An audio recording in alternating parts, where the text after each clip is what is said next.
Quick review, ये physics का है। चैप्टर का नाम क्या है? प्रकाश परावर्तन तथा अपवर्तन। ठीक है। क्वेश्चन आपका क्या आता है? पहला क्या है कि निम्न में से कौन सा सही नहीं है? प्रकाश विद्युत चुंबकीय तरंग है, ये तो सही है भाई। प्रकाश सीधी रेखा में गति करता है, बिल्कुल सही है। प्रकाश अनुप्रस्थ तरंग है, ये भी सही है। प्रकाश अनुदैर्ध्य तरंग है, ये गलत है। मैकेनिकल वेव जो होती हैं वो अनुदैर्ध्य होती हैं, प्रकाश जो है वो आपका अनुप्रस्थ तरंग है। तो ऑप्शन डी यहाँ पर उन्होंने क्या दिया है? प्रकाश अनुदैर्ध्य तरंग है, ये आपका सही नहीं है। प्रकाश क्या है? अनुप्रस्थ तरंग है। ठीक, चलिए। समतल दर्पण की फोकस दूरी होती है। फोकस मतलब होता है कि जहाँ चीज़ें वो क्लियर इमेज बनाए। ठीक है। तो समतल दर्पण की जो फोकस दूरी होती है वो आपकी कहाँ पर होती है? अनंत पर होती है, शून्य पर नहीं होती है, अनंत पर होती है। तो ये आपका बी आंसर से हो जाएगा कि अनंत पर होती है। समतल दर्पण की जो फोकस दूरी होती है वो कहाँ होती है? अनंत पर होती है।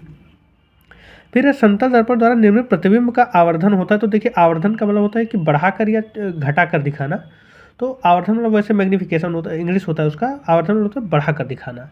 तो अब वो बढ़ने में बढ़ा भी सकता है और घटा भी सकता है। लेकिन समतल दर्पण क्या करता है? ना वो बढ़ाता है ना वो घटाता है। यानी इसका मतलब ये हुआ कि जितना वस्तु की साइज होगी उतनी ही साइज वो आपको दर्पण में भी दिखाएगी, यानी वो उसी के बराबर होगी। तो अगर हम वस्तु के साइज और जो प्रतिबिंब की साइज है उसका अनुपात निकालें तो एक ही होगा।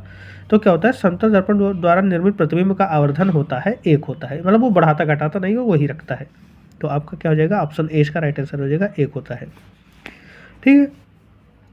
यदि किसी वस्तु को एक दर्पण के सामने निकट रखने पर प्रतिबिंब सीधा बने किंतु दूर रखने पर उल्टा प्रतिबिंब बने तो वह दर्पण होगा।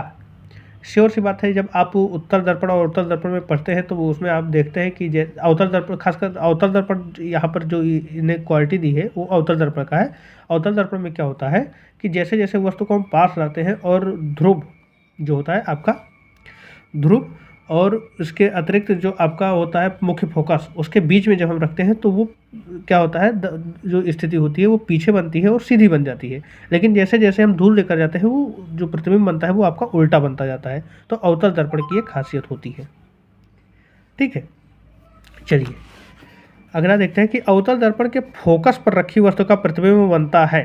जब हम फोकस पर रखते हैं तो उसका जो प्रतिबिंब बनेगा वो आपका अनंत पर बनेगा। ठीक है, क्योंकि वो किरणें आपको मिलती हुई दिखाई नहीं पड़ेंगी। फिर क्या है? दर्पण के लिए फोकस दूरी का सूत्र क्या होगा? तो दर्पण के लिए क्या होता है? 1/f equal to 1/b plus 1/u या 1/u प्लस 1/b, जो भी आप सुटेबल रहे। तो देखिए यहाँ माइनस है, ये होगा नहीं, ये माइनस है, होगा नहीं, ये आपका प्लस है, ये हो सकता है, लेकिन 1/, करके होता है तो ये भी नहीं होगा। तो आपका ऑप्शन ए सही हो जाएगा। ठीक है। फिर है 7वां क्वेश्चन, किसी बिंब का अवतल दर्पण द्वारा बना प्रतिबिंब